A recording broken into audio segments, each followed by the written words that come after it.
तर मागच्या भागामध्ये मी सौतामाळ्यांची माहिती सांगितली की त्यांची कधीही दिंडी गेली नाही पंढरपूरला मोठ्या एकादशीना.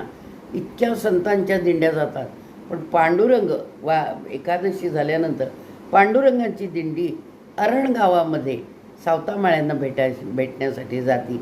हे एक वैशिष्ट्य आहे, मी ऐकलं आणि ते म्हणून आपल्यासमोर सादर केलं. तर ते नेहमी आपल्या शेताला आपलं पंढरपूर मानायचे आणि तीच पंढरी, तोच पांडुरंग, तीच कर्म म्हणजे भूमी जी आहे तेच आपलं सगळं काही सर्वस्व आहे. आणि तोंडाने पांडुरंगाची भक्ती करायची.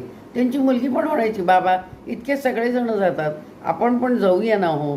तर एकदा त्या वारीतल्या माणसालाच ती म्हणाली, वडील नाही म्हणल्यानंतर, की म्हणे अहो काका, त्या तिथल्या काकांना माझा निरोप सांगाल का आणि माझी भाजी नेऊन द्याल का हो तेवढी.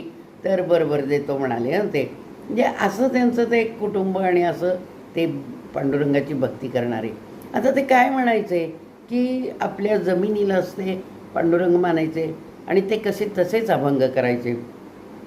कांदा मुळा भाजी अवघी विठाई माझी, लसूण मिरची कोथिंबिरी अवघा झाला माझा हरी, ऊस गाजर रताळू अवघा झालासे गोपाळू, मोठ नाडा विहीर दोरी अवघी व्यापली पंढरी, सावता म्हणे केला मळा विठ्ठलपायी गोविला गळा.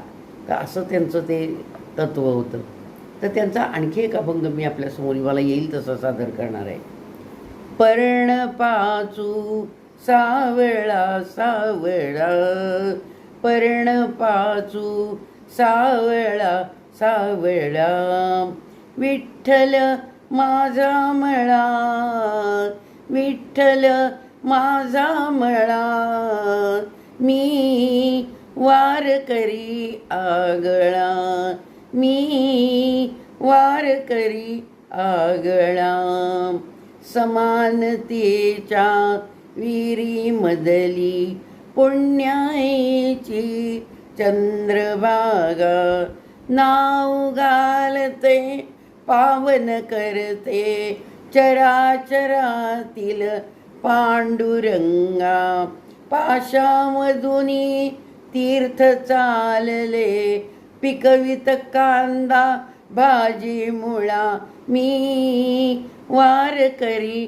आगळा, मी वार करी आगळा, मणिमोत्यांचा मंदिल बांधुनी झुलत शिवारी राव जोंधळा, विठ्ठल नामे कणकण टिपतो